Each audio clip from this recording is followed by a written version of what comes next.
Jusqu'à quand allons-nous devoir porter un masque?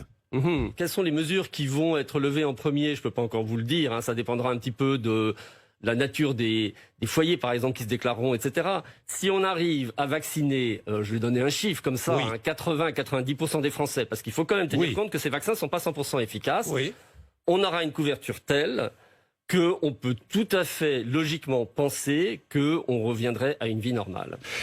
Je me fais vacciner. Aurais-je la garantie de ne pas tomber malade? Non. Vous n'aurez pas la garantie de ne pas tomber malade. On sait que ça diminue de 90% votre risque, mais pas de 100%. Est-ce que je pourrais, même vacciné, encore transmettre le virus?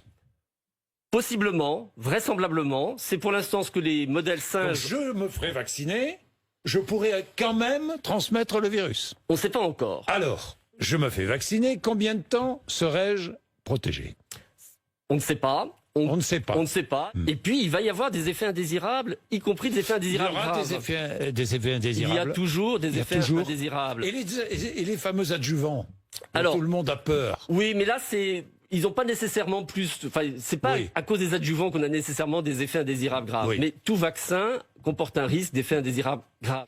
Une fois de plus, les effets indésirables graves, et je préfère dire qu'il va y en avoir, parce que quand il y en aura et qui seront annoncés, c'est quelque chose qui est assumé.